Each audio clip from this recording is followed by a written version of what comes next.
네, 여러분, 우리는 송구영신 예배 때마다 요한계시록의 7교회를 차례대로 배우고 있어요.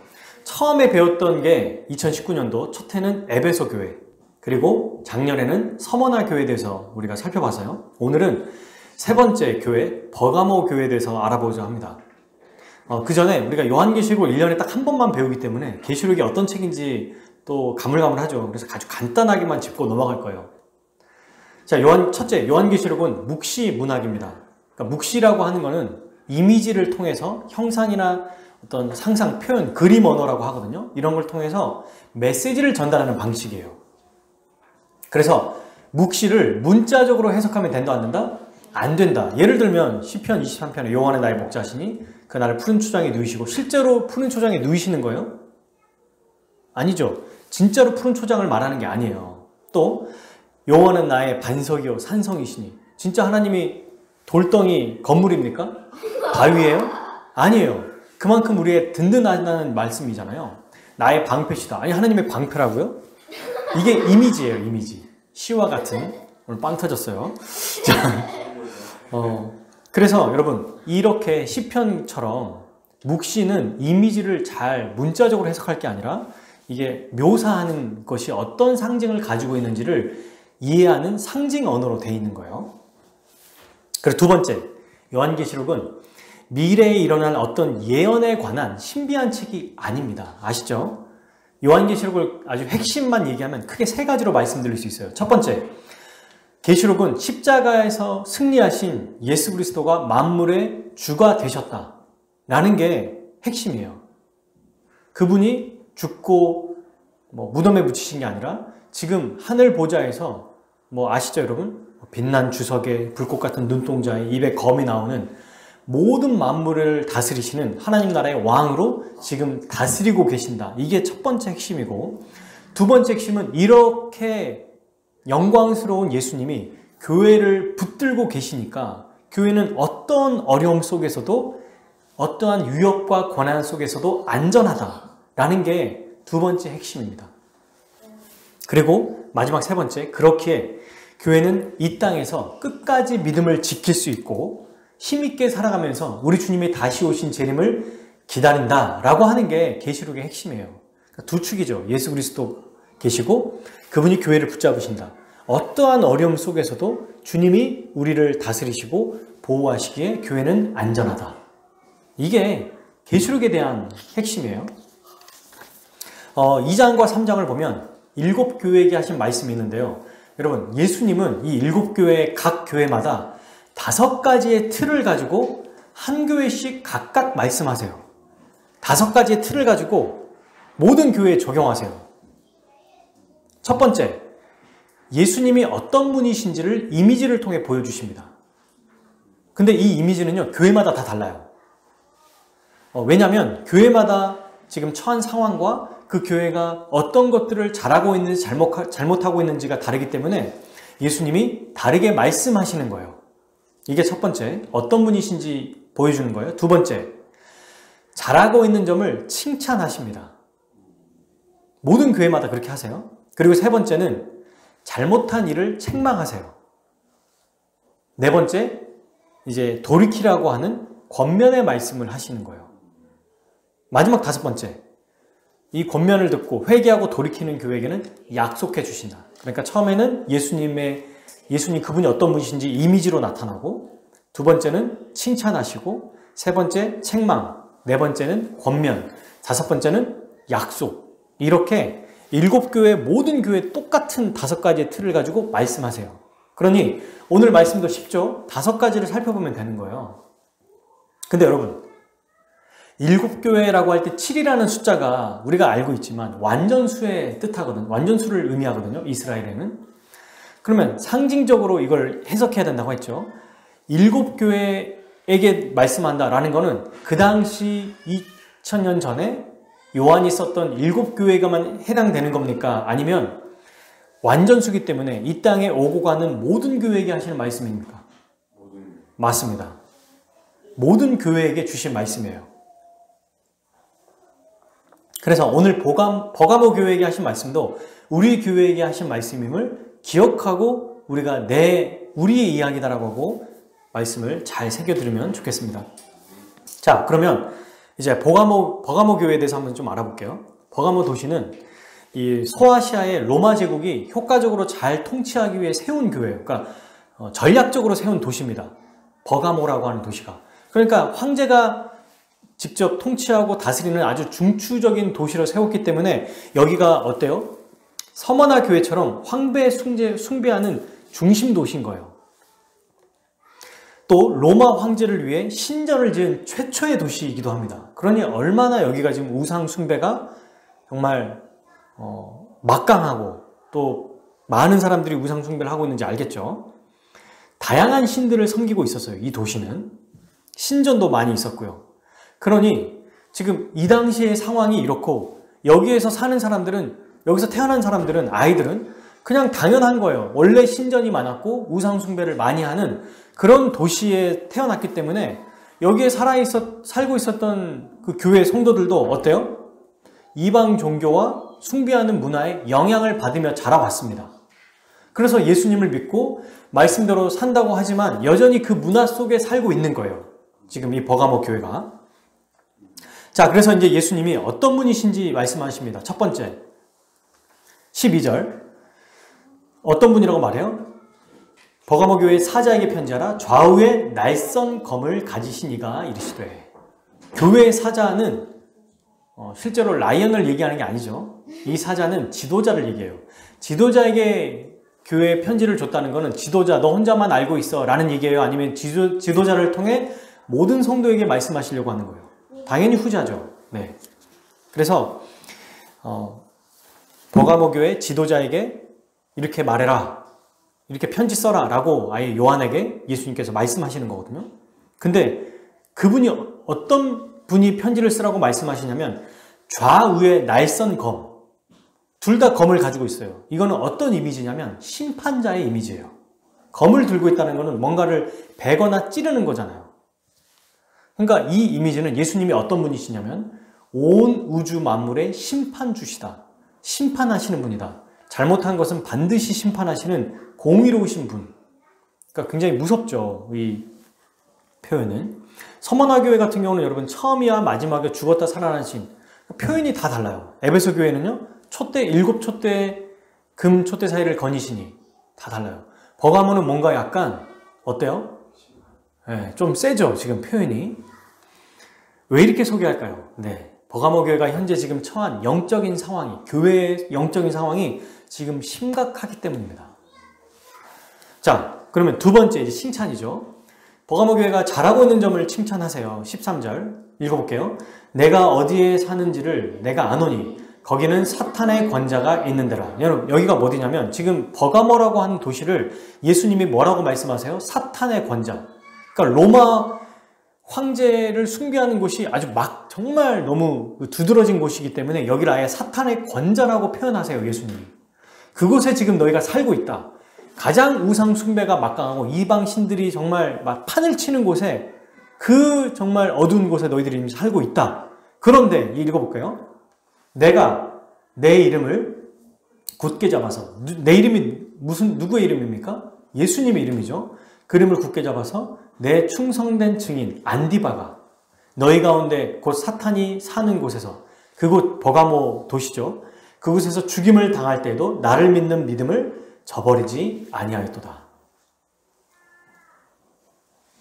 그러니까 여기는 지금 어떤 곳이냐면 사탄의 통치가 가장 막강하다고 예수님이 말씀하실 정도로 정말 최고의 그 이방 신들을 섬기는 곳이라고 봐야겠죠.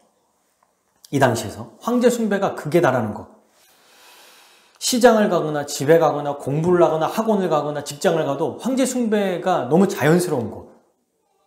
이방신을 섬기는 것이 너무 자연스러운 거예요. 이슬람에 가면 이슬람에 있는 알라신을 섬기는 게 너무 자연스럽거든요. 또 스리랑카나 어떻습니까? 그런데 가면 불교신을 섬기는 게 너무 자연스러워요. 일본에는 수많은 신들이 있다고 하잖아요. 그게 너무 자연스러운, 그러니까 그런 곳인 거예요. 여기가 오히려 신을 숭배하지 않으면 더 이상한 사람으로 취급받는 곳에 지금 살고 있어요. 근데 지금 이곳에서 어떤 일이 벌어졌어요? 충성된 증인 안디바라고 하는 사람이 순교했습니다. 죽은 거예요. 안디바가 너희 가운데 죽임을 당했다. 안디바가 누군지 모릅니다. 성경에 안 나오거든요. 기록이 전혀 없어요. 근데 안디바라고 하는 이름을 기록할 정도면 이제 추측하건대 모든 교인이 알 정도로 교회의 중직자였을 가능성이 커요. 근데 그가 어떻게 순교당했는지도 몰라요. 그렇게 설명하지 않으니까.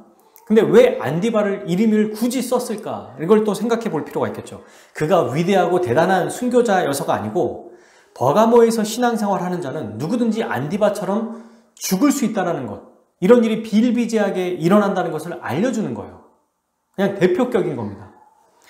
누구든지 안디바처럼 될 수 있다는 거죠. 이슬람에 가서 중국 지하교회에서, 북한에서 예수님 믿는다고 떳떳하게 외치다가 처형당하는 것과 똑같은 겁니다.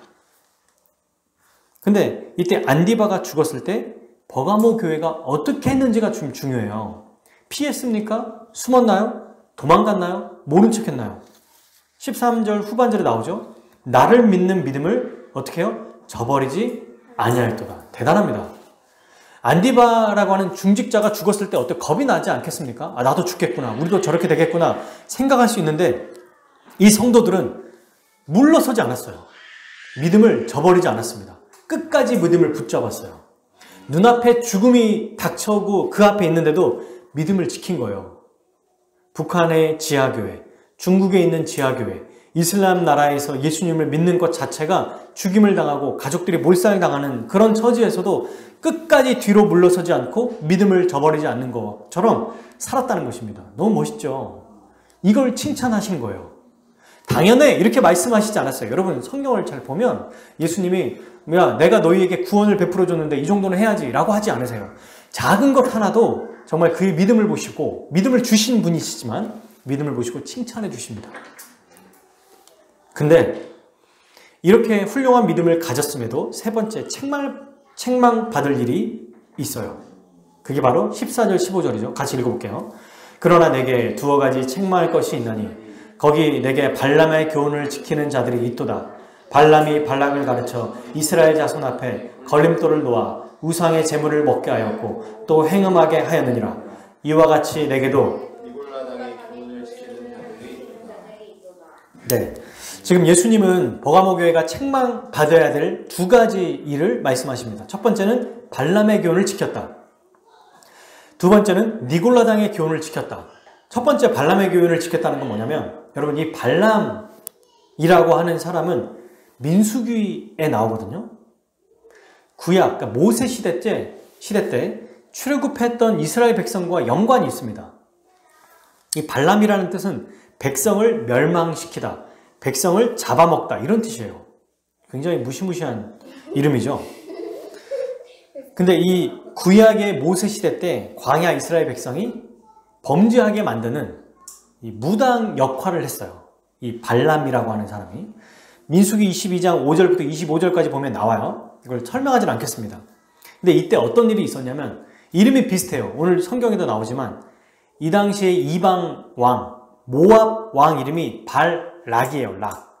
근데 이 발락이라고 하는 왕이 광야에 있는 이스라엘 백성이 죄를 짓도록 하려고 돈을 주고 발람이라고 하는 무당을 고용합니다. 그리고 이스라엘 백성들에게 저주하라고 시키죠. 하지만 하나님의 사자가 나타나서 발람이 저주하게 하려고 하는데 자꾸 말을 어떻게 해요? 바꿔가지고 축복으로 자꾸 바꿔요. 그런데 3번을 축복으로 바꿨는데 그럼에도 불구하고 막판에 발락이 말한 대로 이 무당 발람은 이스라엘 백성이 죄를 짓게 유혹하고 그렇게 만들어 버립니다. 그게 어떤 죄냐면 모압 여인들 있죠. 그 이방 여인들과 이 성적인 관계를, 이 부적절한 관계를 맺게 하고 또 그 모압 신을 섬기게 하는 우상 숭배하는 죄를 짓게 만들었어요. 그래서 하나님이 그들을 심판했습니다. 이스라엘 백성을. 이 죄를 짓게 했었어요. 누가요? 발락이라는 왕이 이것을 생각했고 발람이 그 일을 했습니다. 이게 바로 발람의 교훈이에요. 그럼 지금 버가모 교회에 이미 1500년 정도 지났거든요. 이 당시에 지금. 이때 요한계시록을 썼던 때가 약 한 90년도, AD 90년이니까 근데 이 일이 한 1400년 전에 있었던 일이에요. 우리로 따지면 벌써 3500년 전이고 이때로 따지면 1500년 전에 발람이라는 사람이 있었던 일인, 발람에게라는 사람과 함께 있었던 일인데 뭐 발람이 부활한 거예요? 발람의 교훈을 따랐다? 그런 말이 아니겠죠.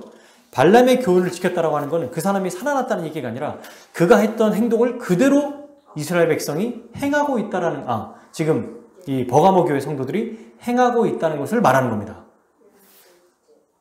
그러니까 버가모 교회가 이 이방 신들, 신전에서 우상 숭배하면서 그들이 말하는 음행하는 이 성적인 타락이 있었다는 거죠.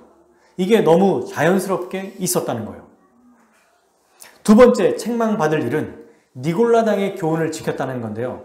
니골라라고 하는 사람은 사실 이분도 성경에 잘 나와 있지 않아서 뭐 예수님의 12제자는 아니지만 예수님을 따르는 사람들 중에 아주 핵심 인물이었는데 타락해가지고 뭐 여러 가지 이야기가 있지만 결론적으로는 발람의 교훈과 비슷해요. 근데 니골라당의 교훈은요, 이 세상의 문화에 적응해서 반은 우리가 믿는 신자로, 반은 세상에 발을 디고 하는 타협하며 살아가는 사람을 보고 니골라당의 교훈을 지켰다라고 말합니다. 신자임에도 불구하고 적당히 살아가는 거 있잖아요. 여기도 걸치고 저기도 걸치고 해가지고 나는 여기서도 팽당하지 않고 저기서도 팽당하지 않을 거다라고 하는 거. 그게 바로 니골라당의 교훈인 거예요. 그러니까 세상 문화에 적응해서 사는 사람. 그게 바로 니골라당의 교훈입니다. 사실 두 개가 별로 다를 건 없지만 이게 지금 첫 번째는 음행과 우상숭배 분명하죠. 근데 이거를 문화로 따지면 니골라당의 교훈. 그 문화를 그대로 흡수하고 받아들이는 거예요. 이들이. 이 두 가지를 예수님이 책망하십니다. 악한 문화를 그대로 수용한 거죠. 이걸 오늘날로 적용하면요. 오늘날 무슨 교회가 그런 교회가 어디 있습니까? 막 이상한 사이비 집단 종교가 아닌 이상 그런 일들을 하지 않아요. 그런데 오늘날에는 이 세상에 우리가 많은 문화들이 있지만 악한 문화들이 있거든요.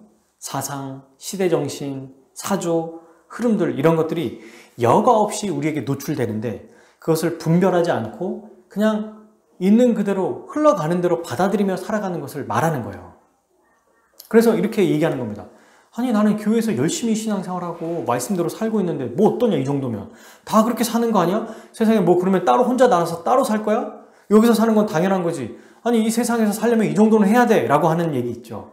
이 정도는 해야 먹고 사는 거야. 이렇게는 해야 돼 라고 말하는 거. 반기독교적인 문화와 유행과 사상들을 그대로 받아들이면서 거부하지 않고 오히려 그걸 추구하며 살아가는 삶이 바로 이 발람의 교훈과 니골라당의 교훈을 따르는 자의 모습인 것입니다. 그래서 이렇게 얘기해요. 아니 사회 전체 분위기가 이런데 우리가 뭘 할 수 있겠습니까? 이렇게 생각하는 것도 문제예요. 여러분 제가 한번 몇 가지 많이 있는데 몇 가지만 예를 한번 들어볼게요. 더 우리가 분명하게 알 수 있도록. 이 성적인 쾌락에 대해서 성경은 뭐라고 말합니까? 결혼한 부부 사이에 충만하게 이걸 즐길 수 있다. 근데 세상은요. 네 인생 네 거야. 네 몸 네 마음이니까 네가 하고 싶으면 언제든지 가능해. 결혼하기 이전이든 결혼한 후에도. 그건 뭐 그렇게 즐기는 게 뭐가 나빠? 라고 말하는 게 세상의 문화죠. 들키지만 않으면 된다. 근데 여러분 성에 대해서 이 정체성을 또 아주 교란시켜요. 이게 뭐라고 하냐면 범성애자라고 들어보신 적 있나요? 제가 어제 그 기사에 보고 누가 그렇게 기사에 써있길래 봤더니 뭐냐면 내가 남자든 여자든 남자면 여자를 좋아하고 여자면 남자를 좋아하는 게 끌리는 게 당연한 거잖아요. 근데 동성이어도 똑같은 이성의 감정을 느끼는 게 범성애자랍니다. 내가 남자인데 남자와 여자에게 똑같이 동성애와 또 다른 거예요. 이게 남자인데도 남자에게도 이성의 감정을 느끼고 똑같이 여자에게도 이성의 감정을 느껴요. 여자도 여자에게 이성의 감정을 느끼고 남자에게도 이성의 감정을 느낀대요. 지금 이렇게 자기를 범성애자다라고 말하는 연예인들이나 할리우드 배우들이 많이 있어요. 우리나라에도 있죠. 그러면서 뭐라고 말하냐면 성의 정체성을 흔들어버려요. 아니 꼭 남자 여자 구분할 필요 있습니까? 라고 말하는 거. 남자가 꼭 여자랑 결혼해야 됩니까? 라고 말하는 거. 이런 것들이 사실 지금 이제 시대 문화로 가고 있다는 겁니다. 그럼 여러분 또 하나 결혼에 대한 생각도 지금 많이 도태됐어요. 사라지고 있어요. 뭐요? 동거하면 충분하지. 한번 살아보고 일단 결정하자. 굳이 올릴 필요 있냐. 그냥 일단 좀 살아본 다음에, 그래서 혼인이지만 그 진짜 혼인이 아니라 법적에서는 나중에 이게 혼인으로 인정할 수 있을 정도로 되는 거. 하지만 혼인신고는 안 해요. 그리고 여러분, 결혼해서 이제 어쨌든 여러 가지 우여곡절 끝에 결혼을 했어요. 근데 노키드 들어오셨나요? 자녀 낳는 건 하지 않고 우리끼리 즐기며 살겠다. 자녀 낳지 않겠다는 거예요. 이게 전부 다 사실 말씀과 거부된 겁니다. 지금 제가 성에 대해서만 얘기한 거잖아요. 공부도 마찬가지죠. 우리 공부하는 것들. 학업이 중요하고 또 자기의 성공과 행복을 위해서 치열하게 공부해야 되고 거기서 나오는 이기적인 사고방식, 아이들끼리 경쟁하고 또 거기서 또 이겨내게 하는 방식, 용인하고 부추기는 사회, 이런 것들 그대로 받아들이고 흡수하는 것들. 직장에서도 마찬가지예요. 성공을 위해서 이 정도는 해도 된다라고 하는 거. 악의적인 비방, 또 남을 밟고 올라서기 위한 정치적인 행위들이 인정이 돼요. 그런 게. 돈을 더 많이 벌 수 있으면 이 정도 유혹은, 이 정도 죄는 지어야 된다라고 하면서 넘어가는 거죠. 음악은 어떻습니까? 음악인들. 어떤 성적인 가사, 또 어떤 그런 춤, 또 영화를 보면 반기독교적이고 이런 세계관들, 드라마, 오징어 게임, 이런 거. 어제 그 주신 거 너무 잘 먹어서 오늘도 거의 다 먹었거든요. 뭐죠? 그거 달고나? 여러분, 이런 게 먹을 수 있어요. 그거 당연히 먹을 수 있죠. 근데 거기에서 나와 있는 어떤 사상, 이 흐름, 영화 감독이나 시나리오 작가, 각본가들은 반드시 어떤 걸 염두에 두고 쓰거든요. 그걸 파악해야 된다는 겁니다. 예전에 한번 제가 말씀드린 적이 있어요. 디즈니에 나와 있는 그 겨울왕국에도 그 코드가, 동성애 코드가 있다니까요. 그러면 동성애 나오니까 안 된다, 이게 아니고 비판적 수용을 해야 되는데 무조건 안 된다, 이렇게 가서도 안 돼요. 무조건 수용해도 안 돼요. 그런데 이게 비단 지금 제가 예를 들은 몇 가지만이 아니라 예술, 정치, 경제, 민주주의 다 퍼져 있습니다. 그냥 내버려도 괜찮나요? 그렇지 않아요. 사회 전체 분위기가 이러니까 제재하지 말아야 됩니까? 아니죠. 받아들일 건 받아들이고 말씀을 비추어 봐서 아닌 거는 거부해야 되는데 그런 생각을 하지 않고 그냥 다 받아들이고 이게 뭐가 문제됩니까? 라고 해서는 안 된다는 거예요. 결국에는 여러분, 그렇게 되면 우리가 이 교회에서 말씀대로 살아간다고 하지만 받아들이는 것 자체가 어떻게 이루어지냐면 성이든 돈이든 공부든 직장이든 예술이든 음악이든 그게 결국 예배의 형태로 나아가는 거예요. 분별 못하고 그냥 수용하면 그 정도야 봐주지가 아니고 그것 자체를 섬기게 된다는 겁니다. 그냥 그게 우상 숭배가 돼버려요. 예배까지 가버리는 거예요. 나도 모르게 그것만 생각하고 그거에 대해 마음을 몰두하고 거기에 대해서 조금 안 되면은 실망하고 좌절하고 되면은 기뻐하고 완전히 그냥 내 삶을 좌지우지하는 게 돼버리는 거예요. 그게 뭐가 됐든 간에. 그거는 여러분 10계명 제1계명을 어기는 거죠. 나 외에 다른 신을 섬기지 말라고 하는 하나님의 말씀을 아주 정면으로 거부하는 거예요. 그러니 겉으로 봤을 때는 이 정도 받아들이는 거 어떻습니까? 하는데 받아들이고 비판하지 않고 너무 이거 아닌 것을 거부하지 않으면 그것 자체를 섬기게 되는 그런 유혹에 빠질 수밖에 없어요. 사탄이 얼마나 교묘한 줄 아세요? 그 작은 거 하나도 이렇게 딱 파악하지 못하게 하고 괜찮아 라고 해서 쭉 들어가다 보면은 나도 모르게 그런 사고와 사상을 갖추게 돼요. 그리고 그 사상과 마음이 교회에서 그대로 구현되게 만듭니다. 이게 무서운 거예요. 우리는 말씀이라고 하는 이 진리의 기준을 가지고 세상을 비춰야 되는데 세상의 기준을 가지고 교회를 비추니까 자꾸 어긋나는 거거든요. 그리고 말씀이 선포되는 목회자의 말씀이나 아니면 성도들 간에 열심히 하는 사람들인데 저렇게까지 해? 이런 것까지 이래? 너무 간섭하는 거 아니야? 너무 비판적인 거 아니야? 저렇게까지 하냐? 그럼 여기서 어떻게 살 거야? 이렇게 말하면서 어쩔 수 없다는 식으로 거부하면서 오히려 반대적인 생각을 갖는 거. 이 사상도 이미 많이 지금 넘어가 있는 거라는 거예요. 버가모 교회가 이런 겁니다. 다 그러니까 원래 그래도 되는 거 아니야? 라고 하면서 살았던 거예요. 그러니까 여러분 보세요. 당장 눈앞에서 진짜 아주 외적으로 드러나는 것들은 잘 지켰잖아요. 그죠? 너무 멋있어요. 순교를 당해도 끝까지 믿음을 지켜요. 그런데 더 무서운 게 뭐냐면 은근히 들어온 세상 문화. 은근히 들어와서 죄인지 아닌지도 헷갈리게 만들고 구별 못하게 만드는 거. 그게 우리 신앙을 갉아먹는 거거든요. 그게 먹고 있어요. 우리 아이들이든 어른도 마찬가지입니다. 그래서 저도 영화를 진짜 좋아해요. 영화를. 근데 영화에는 전부 다 세계관이 다 있습니다. 그죠? 마블이라고 하는 그 세계관이라는 얘기가 나오고, 그러니까 영화마다 다 그 안에 들어가 있는 게 있는데, 그거를 그냥 그 자체로 즐기면 모르겠는데, 분별하지 않고, 이거는 영화로 봐야 된다고 생각하지 않고, 아이들에게 그대로 그냥 듣게 하면, 그게 자기의 하나의 세계관을 구축하는데 기반이 돼버리고요. 그리고 그 기반이 된 세계관이 너무 견고해서, 친구들과 이야기하고, TV를 보고, 뉴스를 보고, 부모님과 얘기하고, 교회에서도 그런 얘기를 하니까, 성경에서 주일날 하는 목사님 말씀만 굉장히 생소한 거예요. 이상한 얘기인 것 같아. 저 사람만 동떨어져 있어. 역시 목회자는 세상 물정을 몰라. 이렇게 그냥 매도한다는 겁니다. 알아야죠, 목사도. 당연히. 알아야죠. 근데 아닌 건 아니라고 말을 해야 되거든요. 또 한편으로도 우리도 좋다, 즐겁다, 행복하다. 이 세상에 문화 중에 좋은 것들이 있으니까 받아들이고 기쁘게 살아가는 거예요. 여행, 맛집. 근데 여러분 맛집 하나만도 너무 몰두하면 일어나서 평생에 내 인생의 목표가 이 세상에 좋은 맛집 다 돌아다니는 거. 해외여행도 좋은 미슐랭 돌아다니는 거. 이러면 약간 우리의 삶이, 그죠? 우리가 우리의 일들을 하면서 주님이 주신 것들을 잘 절제하고 그 안에서 어떻게 하면 더 주의 복음을 말씀대로 살아갈까 하면서도 이 땅에 주신 것들을 기쁘게 누리며 살아가야 되는데 이게 거꾸로 되면 안 된다는 것입니다. 굉장히 이게 쉽지 않은 일이에요. 분별하는 게. 그러나 여러분 말씀을 분명히 알면 반드시 분별할 수 있습니다. 이렇게 표현할 수 있어요.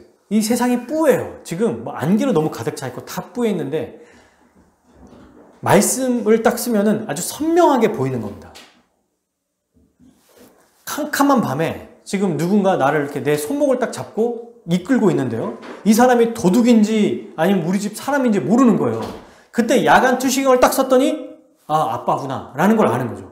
도둑이다 라는 걸 아는 거예요. 말씀이 그런 역할을 하는 것입니다. 그래서 말씀을 가지고 잘 분별해야 된다는 게 너무너무 중요한 거죠. 무엇이 잘못된 것인지 무엇이 좋은 것인지 알아야 됩니다. 그리고 기도하면서 또 분별할 수 있게 하시고 성령을 의지하며 살아갈 때 우리는 이 세상의 유혹들을 이겨낼 수 있어요.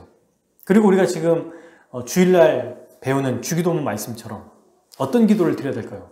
시험에 빠지지 않고 다만 악에서 구하소서. 이 짧은 한마디에 이 세상의 문화를 분별하고 세상을 거부하고 또 좋은 것들은 받아들이고 더 발전시키고 또 하나님의 영광을 위해 살아가게 해주십시오. 혹시라도 우리도 모르게 거기에 빠져들었다면 구해 주십시오. 이런 기도를 또 함께 드리는 게 중요하겠죠. 예수님은 이런 버가모 교회에게 16절 회개하라고 말씀하셨어요. 자, 읽어볼까요? 16절. 그러므로 회개하라. 그리하지 아니하면 내가 내게 속히 가서 내 입의 검으로 그들과 싸우리라. 아멘. 네 번째는 바로 책망입니다. 단순한 비난이 아니에요. 이 악한 세상의 교훈과 그러니까 그 당시에 악한 세상의 교훈을 뭐라고 표현했어요? 발람의 교훈이라고 했죠. 그죠? 이 발람의 교훈이 오늘날도 있어요. 그죠?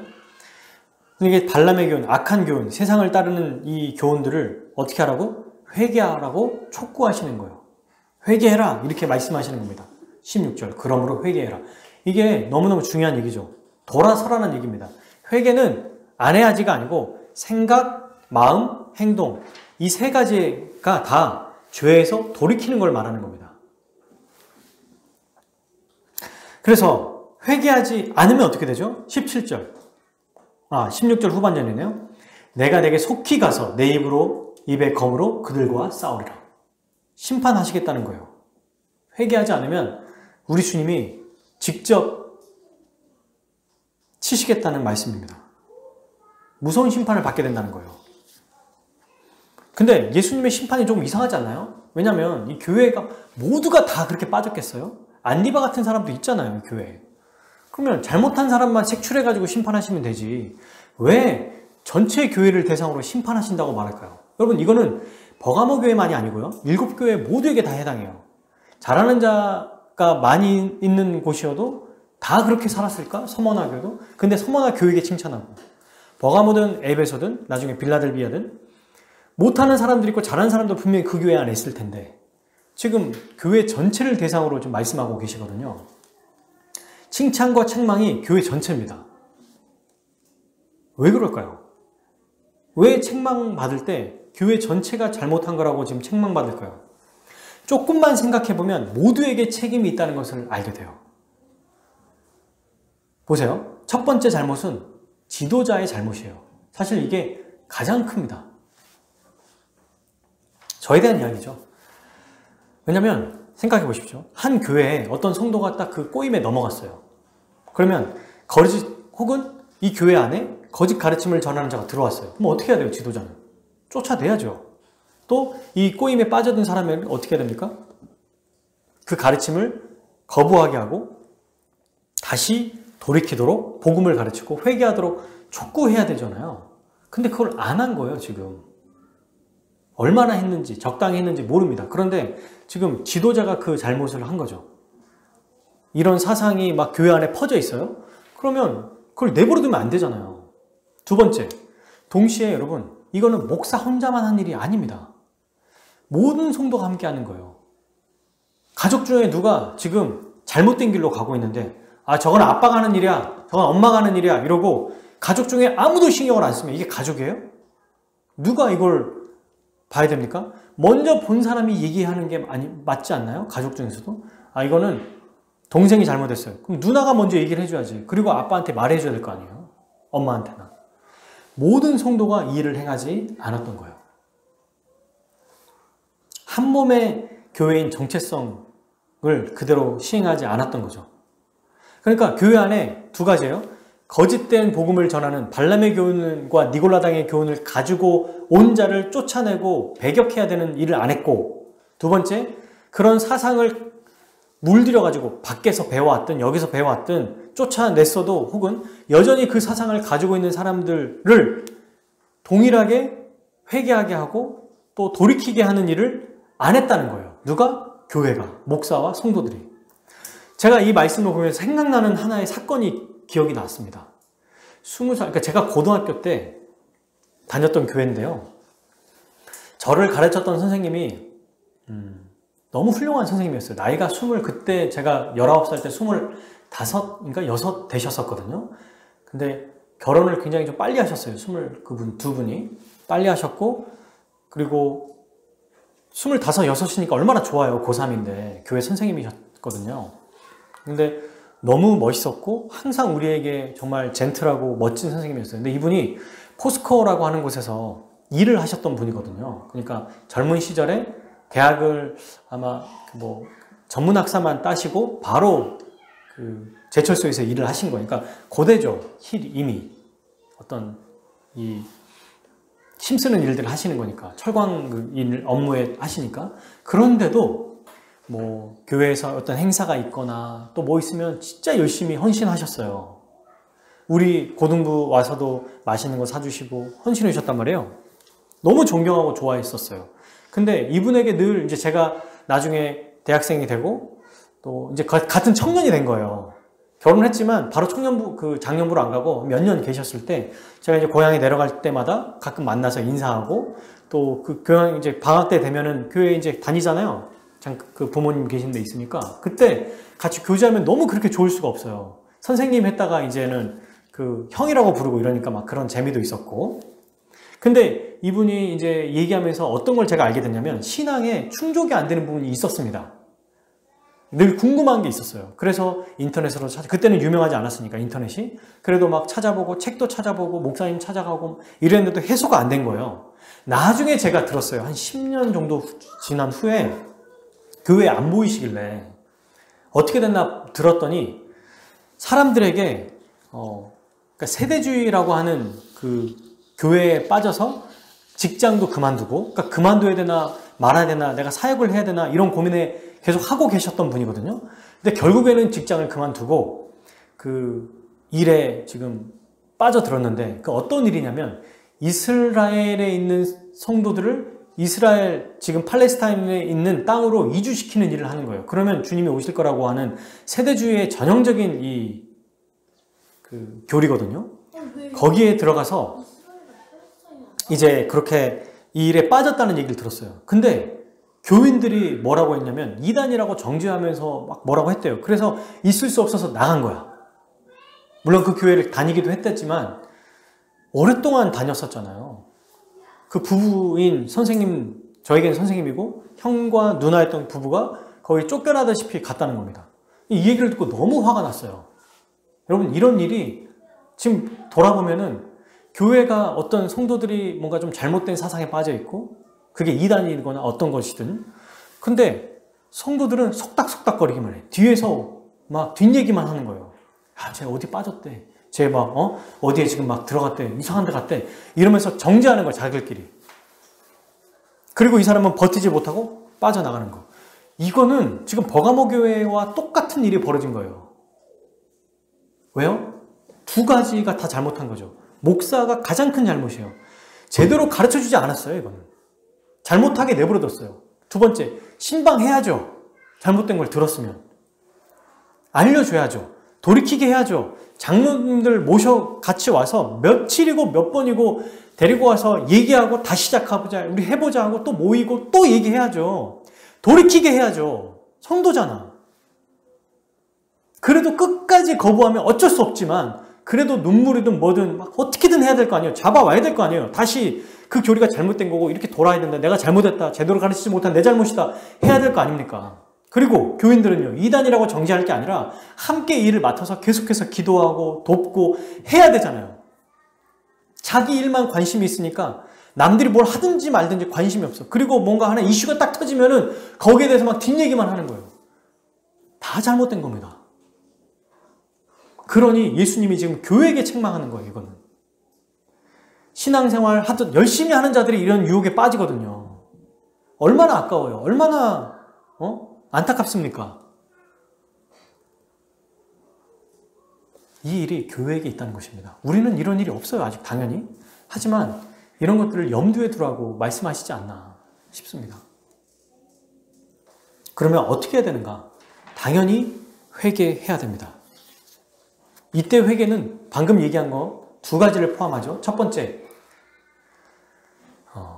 목사와 성도가 회개해야 되는데 거짓 가르침에 넘어가게 했던 행동들, 내버려두고 말씀을 제대로 가르치지 않았고 성도들도 함께 모여서 또 기도하고 또 말씀을 또 전하고 다시 이렇게 해보지 않았던 것들, 이것들을 회개해야 돼요. 이게 교회와 지도자가 해야 될 큰 회개입니다. 그리고 두 번째 회개는 뭐죠? 교회 안에 이제 잘못된 가르침을 전하는 자들을 찾아서 쫓아내고 그걸 따르는 자들을 부드럽게 그러나 단호하게 책망하고 다시 복음으로 돌아갈 수 있도록 해야 됩니다. 이게 회개예요. 그냥 회개는 하나님 잘못했습니다. 그렇게 못했네요. 아, 죄송합니다. 제가 욕했어요. 제가 이단으로 정죄했어요. 이렇게 끝나는 게 아니에요. 두 가지를 다 해야 됩니다. 이렇게 회개하면 어떻게 되죠?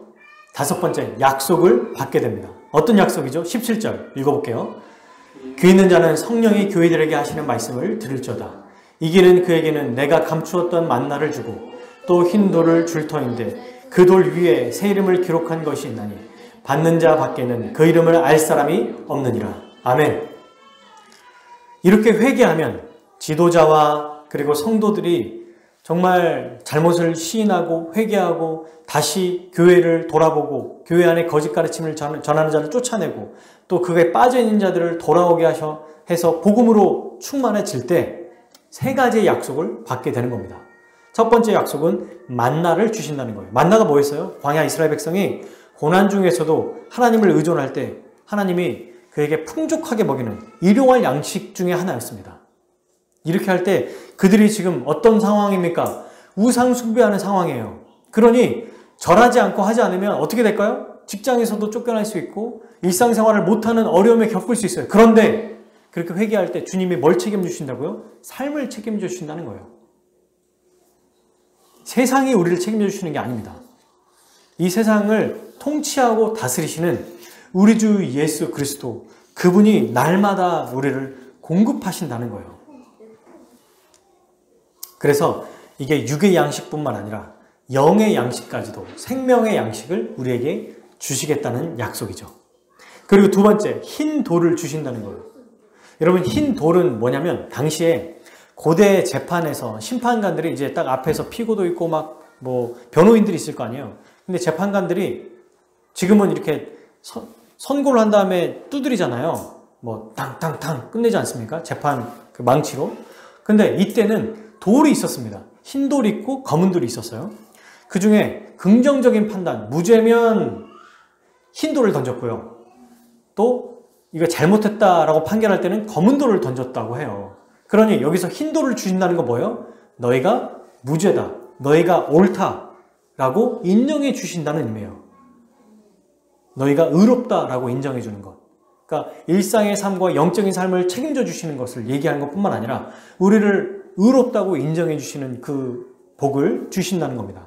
세 번째, 이 흰 돌 위에 이름을 새겨주신대요. 새 이름을.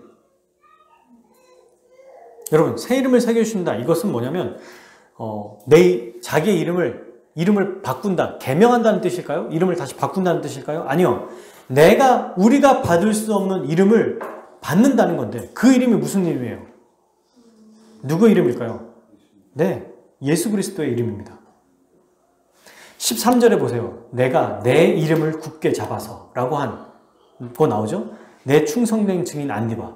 안디바는 흰 도래를 받았고 만나를 받았고 또 그 이름에 누구의 이름이 새겨져 있어요? 예수 그리스도의 이름이 새겨진 겁니다. 그러니 이것은 받은 자만, 믿는 자만 안다는 거예요. 예수님의 이름을 받았다라는 거는 예수님의 이름을 받았기에 하나님 나라의 백성으로서 하나님 나라에 들어갈 자격을 얻은 자로 살아간다는 것입니다. 결국 여러분, 이 세 가지, 만나, 흰돌, 또 흰돌에 새 이름을 새겨주시는 것, 이것은 뭘 얘기하는 걸까요? 다시 하나님 나라의 복과 은혜를 회복시켜주겠다. 다시 회개할 때 우리 주 예수님께서 하나님께서 이루신 그 모든 복을 다시 주시겠다고 말씀하시는 거예요. 이렇게 큰 죄를 저질렀음에도 불구하고 회개할 기회를 주시고 회개하도록 촉구하시고 회개하라고 말씀해 주시고 회개하지 않으면 어떤 일이 벌어질 거고 회개하면 어떤 일이 벌어지는지를 알려주시는 이렇게 친절한 심판관, 심판주를 보신 적 있나요? 이걸 말씀하시는 겁니다. 이렇게 해줄 테니 이렇게 될 것이니 회개하라 라고 말씀하세요. 그래서 귀 있는 자라고 말씀하십니다. 이것을 듣고 정말 그렇게 믿고 깨닫는 자, 받아들이는 자는 우리 주님이 주시는 은혜를 받는다는 겁니다. 말씀을 맺겠습니다. 오늘 이 말씀을 우리 교회에게 우리는 적용해 볼 수 있어요. 아주 간단하게 5가지로 적용해 볼 수 있을 것 같아요. 다 생각나지 않더라도 몇 가지만 기억했으면 좋겠습니다. 첫 번째, 버가모 교회처럼 믿음의 시련이 우리에게 개인적으로든 교회든 올 수 있습니다. 사실 2021년도에도 우리 개인의 어려운 일들이 저를 뿐만 아니라 우리 교회도 그렇고 일들이 있었잖아요. 그런데 우리는 예수 그리스도의 이름을 붙잡았어요. 그죠? 그분이 주시는 은혜를 다시 붙잡고 날마다 나아갔습니다. 계속해서 2022년에도 이 믿음을 붙잡고 지키며 살아가는 우리 모두가 되었으면 좋겠습니다. 믿음을 붙잡읍시다. 오늘 이 한 해처럼 우리가 마지막 드리는 예배, 2021년도에 우리 안에 여러 가지 어려움들이 있었고 또 슬픔도 있었고 또 안타까움도 있었고 버거운 일들이 있었지만 그러나 그리스도 이름을 저버리지 않았어요. 끝까지 우리가 지키지 않았습니까? 이 일들이 내년뿐만 아니라 평생에도 계속해서 그리스도의 이름을 붙잡고 살아가는 우리 모두가 되었으면 좋겠어요. 두 번째는 버가모 교회와 다르게 이제 우리는 말씀을 계속해서 알고 주님이 가르쳐 주신 기도, 주기도를 드림으로 성령을 의지하여서 이 세상의 문화와 가치관, 나도 모르게 스며들어 있는 어떤 것들을 잘 분별해서 우리 주님이 기뻐하시는 대로 살아가기를 바랍니다. 이건 왜 가능할까요? 이미 우리에게 성령을 보내주셨고요. 말씀을 주셨고 주기도를 알려주셨어요. 참 놀라운 게 제가 의도한 게 아니잖아요. 이때 이거 했으면 좋겠다라고 했는데 너무 이게 잘 맞아떨어지는 거예요. 주님이 가르쳐주신 이 기도. 그래서 매일 기도하면서 주님 유혹에 빠지지 않게 하시고 악에서 구해주십시오. 이렇게 기도하면서 날마다 우리가 이 세상의 문화의 가치관을 분별할 수 있도록 은혜 주셨으니 분별하면서 혹시라도 우리의 죄성과 사탄의 유혹 때문에 빠지더라도 구해달라고 기도하면서 우리가 주님의 은혜를 구하며 살아가야 된다는 것입니다. 어떤 사람들은 이렇게 얘기하기도 해요. 목사님, 제가 이 세상의 가치관을 사랑해서가 아니에요. 하나의 문화의 현상이니까 나도 모르게 따라간 겁니다. 그러니 제 잘못은 없잖아요. 이렇게 말해서는 안 됩니다. 왜일까요? 악한 세상에 적응하지 않으려고 애쓰지 않았다는 증거예요. 그거는. 동시에 미숙했던 거고 순진했던 것입니다. 여러분, 이런 순진은 결코 좋은 게 아닙니다. 예수님도 뭐라고 했어요? 누구처럼 지으라? 뱀처럼 지으라. 이 세상에서는 그렇게 살아야 된다는 것입니다. 그냥 바보처럼 흘러가게 되면 그대로 죄를 지으며 살아가는 것으로 살아갈 수 있기 때문에 그렇죠. 자, 세 번째, 분별이 됐다면 말씀대로 순종해야 됩니다. 고민하지 말아야 돼요. 마음을 딱 주시면 그대로 순종하면 돼요. 왜냐하면 순종할 때 능력이 발휘되기 때문이에요. 순종하는 자만이 이길 수 있고 이긴 자가 또 순종할 수 있어요. 이게 뭐가 먼저일까라고 생각할 수 있겠지만 순종하는 순간 믿음을 주시고 능력이 발휘됩니다. 그리고 또 분별할 수 있고 더 분별하게 되고 또 마음이 주셨을 때 또 그걸 순종하고 또 분별하고 이렇게 살아가는 거죠. 그리고 네 번째, 언제든 잘못한 죄가 생각이 나면 회개하고 엎드려서 은혜를 간구합시다. 우리는 늘 실수할 수 있고 실패할 수 있잖아요. 그러니 항상 지금처럼 겸손한 마음으로 우리 주님 예수 그리스도를 바라봐야 되겠죠. 히브리서에 나와 있는 말씀, 어제나 오늘이나 동일하신 누구를 바라보자? 예수 그리스도를 바라보자. 그럴 때 여러분, 우리 주님은 한없는 자비와 사랑으로 우리의 죄를 용서해 주시고 다시 회복시켜 주세요. 마지막 다섯 번째, 이 일을 혼자 할 게 아니라 누구랑 같이 하는 거죠? 모든 성도와, 특히 목사와 우리 모든 성도가 함께 이 일에 앞장서서 이 일들을 해나갔으면 좋겠습니다. 교회의 성도가 몇 명이라도 유혹되는 것, 혹시라도 우리 아이들 중에 한두 명이라도 뭔가 좀 어긋나는 것도 우리 모두의 이 연대성에 있기 때문에 책임이 있을 수 있다는 거예요. 책임이 있다는 겁니다. 그러니 내 아이에게 뭐 이럽니까? 또 누구 어떤 성도가 왔을 때 뭐 이렇게까지 합니까? 라고 할 때 그게 우리의 가족이기 때문에 우리가 이야기하는 거거든요. 그래서 여러분, 예수님이 개개인을 책망하고 칭찬하지 않았다는 것을 기억해야 돼요. 오늘 말씀을 통해서 교회 전체에게 말씀하시는 겁니다. 그러니까 모두가 순종하고 있는 교회에서는 그 교회에 있으면 함께 은혜를 받아요. 함께. 월드컵 4강에 나가면 대한민국이 2002년도에 나갔잖아요. 내가 축구하지 않았는데 내가 왜 그 영광을 받습니까? 그 대표들이 그렇게 잘했으니까. 우리도 우리 믿음에 먼저 나 있는 1세대들, 우리가 더 열심히 하고 살아가면 우리 아이들도 그것을 본받아서 살아올 거고, 우리 교회가 그런 교회 분위기가 그렇게 되면 또 예수님께 칭찬받고 그렇게 살아가는 교회가 될 것입니다. 그러므로 사랑하는 여러분, 이번 2022년 동안에 1년 동안에 우리가 믿음을 계속해서 지켜온 것처럼 계속해서 믿음을 지켜나가고, 그리고 우리가 2022년에도 어떤 것들, 이 세상에 무엇이 올지 모르지만 그것들을 우리가 잘 분별할 수 있는 믿음, 그리고 말씀, 기도, 성령을 다 보내주셨기에 이것을 가지고 잘 사용해서 하나님 기뻐하시는 대로 우리의 살아갔으면 좋겠어요. 우리의 인생이, 우리 교회가 함께 이 일을 행할 때 하나님께서 영광 받으시고 그분의 이름이 높임을 받고 하나님의 통치가 임하고 하나님의 뜻이 하늘에서 이루어진 것처럼 땅에서도 이루어지는 그런 일들이 작지만 부족하지만 우리가 보기에는 우리 주님이 이 소수 몇 명 되지 않는 이 교회를 통해 놀라운 일들을 2022년도에 이룰 것을 믿습니다.